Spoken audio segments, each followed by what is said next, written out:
कीजिए। ओम नमो भगवते वासुदेवाय। ओम नमो भगवते वासुदेवाय। ओम नमो भगवते वासुदेवाय। ओम नमो भगवते वासुदेवाय। ओम नमो भगवते वासुदेवाय। ओम नमो भगवते वासुदेवाय। ओम नमो भगवते वासुदेवाय। ओम नमो भगवते वासुदेवाय। ओम नमो भगवते वासुदेवाय। ओम नमो भगवते वासुदेवाय। ओम नमो भगवते वासुदेवाय। ओम नमो भगवते वासुदेवाय। ओम नमो भगवते वासुदेवाय। बोलो लक्ष्मी नारायण भगवान की जय। कार्तिक मास महात्मा की जय। आज कार्तिक मास की कृष्ण पक्ष की अष्टमी तिथि है। आज अहोई का व्रत भी है। माता अपने पुत्रों की निमित्त ये व्रत रखती हैं।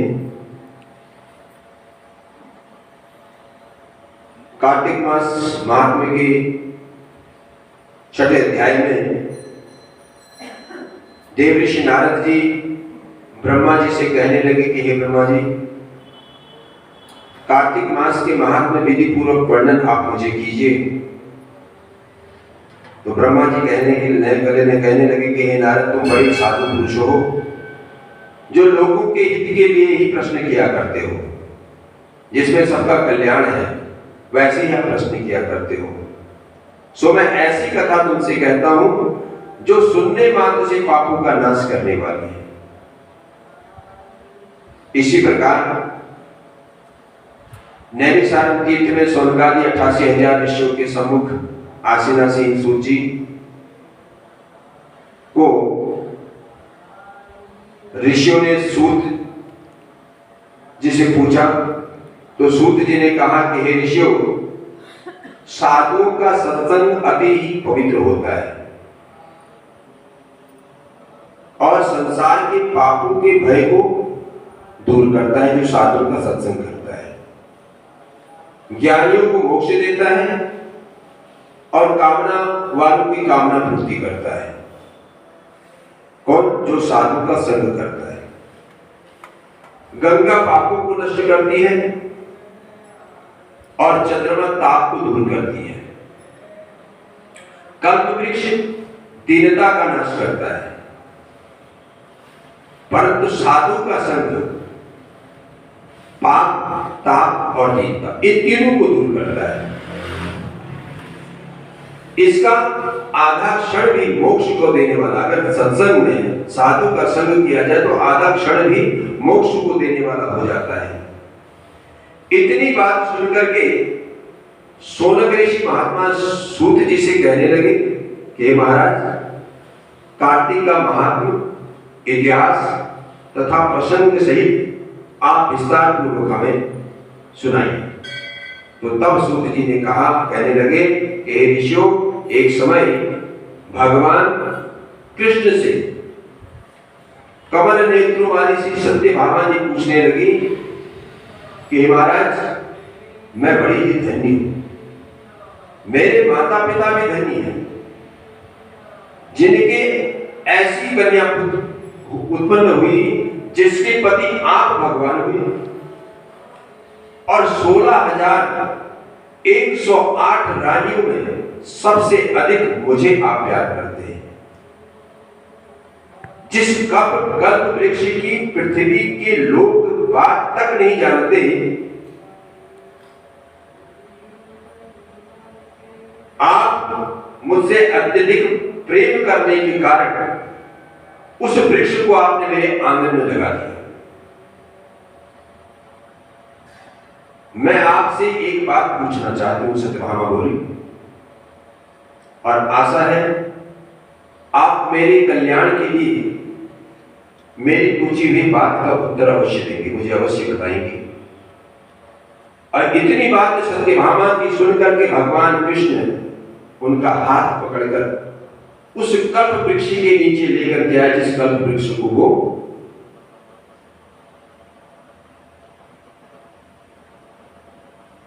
उनके आंगन में लगा। उनके कहते ही उनके आंगन पर जिस कल्प वृक्ष को उन्होंने लगाया नीचे लेकर के आए और बड़ी स्नेह से कहने लगे कि हे सत्यभामे, सब नारियों से अधिक तुम मुझको प्यारी हो।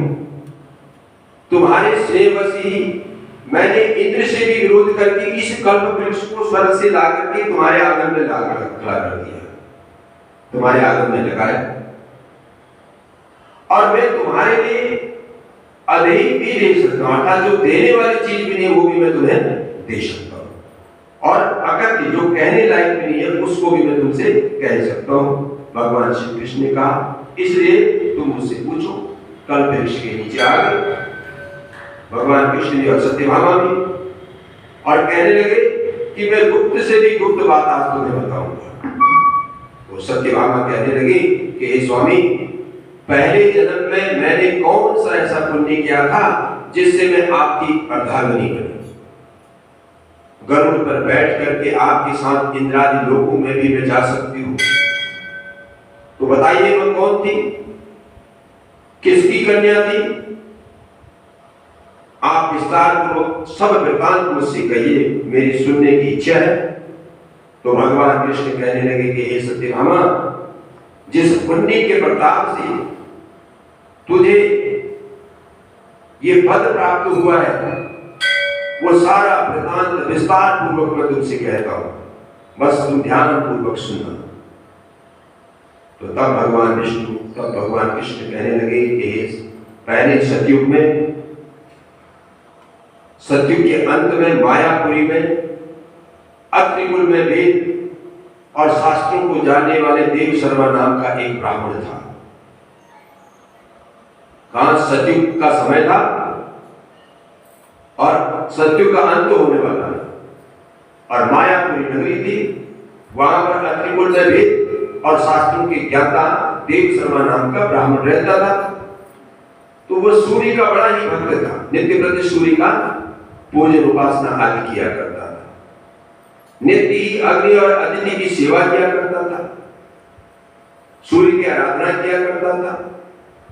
उसके कोई पुत्र नहीं था, किंतु बड़ी आयु में उसकी एक कन्या उत्पन्न हुई और जिसका नाम उसने गुणवती रखा। उस कन्या का नाम गुणवती था। उसका विवाह उसने चंद्र नामक अपने एक शिष्य के साथ कर दिया, अब जिसे वो पुत्र प्रेम करता था। तो एक समय वो हिमाचल के समीप वन में लकड़ियां लेने के लिए अपने जमाता के साथ गया। तो वन में इधर उधर फिरते हुए उन्होंने वहां एक महान भयंकर राक्षस देखा, और राक्षस को देखते ही भय के मारे उनके सब अंग स्थिर हो गए दोनों के, तथा भागने में असमर्थ वो दोनों ससुर जमाता उस राक्षस के हाथ से दोनों मारे गए। और फिर उस क्षेत्र के प्रभाव और अपने पुण्य कर्मों के कारण हमारे बैकुंठ धाम को बधाई, क्योंकि जैसे मेघ से वर्षा हुआ जल सब नदियों द्वारा बह करके समुद्र को प्राप्त होता है, वैसे ही चाहे शिव, चाहे गणेश, सूर्य, दुर्गा या विष्णु, किसी देवता का भी पूजन करने वाला प्राणी क्यों न हो, मुझको ही प्राप्त होता है। तो ऐसे में सूर्य के भक्त दोनों हमारे दूतों द्वारा दिव्य विमान में बैठा करके बैकुंठ धाम को प्राप्त हुए, और उनके मरने का वृत्तांत सुनकर के उनकी जो कन्या थी गुणवती को बड़ा दुख हुआ, विलाप करने लगी कि हे पिताजी, हे पति, तुम मुझको छोड़ करके कहां चलेंगे? मेरे अन्न तथा वस्त्र का प्रबंध आप कैसे होगा? कौन करेगा? मैं कहां जाऊं, कहां रहूं? मेरा कोई ठिकाना न रहा, तुम ही मेरे सहारे थे। तो इस प्रकार विलाप करते हुए कटे हुए वृक्ष की तरह मूर्छा खा करके वो पृथ्वी पर गिर गई गुणवती। और जब कुछ देर के बाद उसे चेतना आई तो उसने घर का सामान बेच उन दोनों की अंत्येष्टि क्रिया की। और भगवान कृष्ण कहते हैं कि मेरी भक्ति में सदा तत्पर रहते हुए एकादशी और कार्तिक के व्रत को करती रही।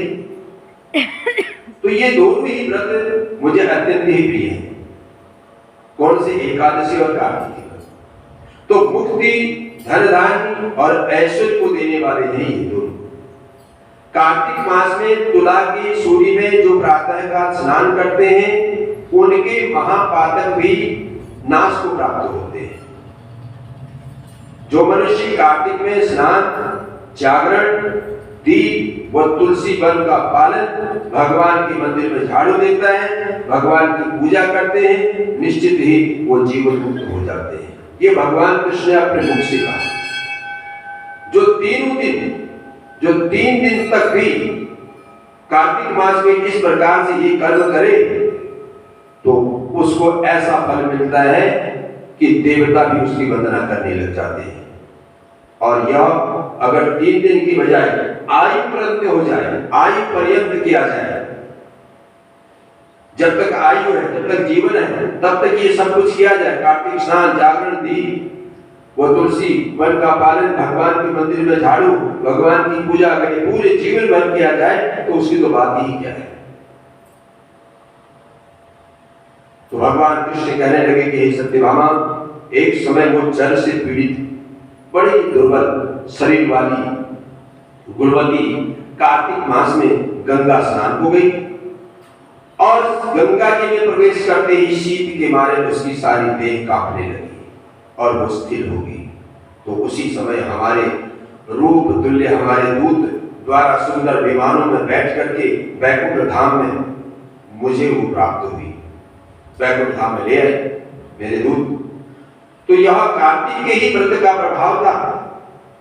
फिर द्वापर में ब्रह्मादि देवताओं की प्रार्थना से जब हमने पृथ्वी का भार उतारने के लिए कृष्ण रूप धारण किया तो उस समय हमारे ही सब देवगण, यादवगण और तुम्हारा पिता देव शर्मा सत्राजित हुआ और चंद्र शर्मा अक्रूर हुआ, गुणवती तुम सत्यभामा हुआ। कार्तिक के व्रत के प्रभाव से ही तुम हमारे प्यारी हो। तुमने अपने आजीवन काल में कार्तिक का व्रत रखा, इसलिए तुम हमारी सबसे प्यारी हो।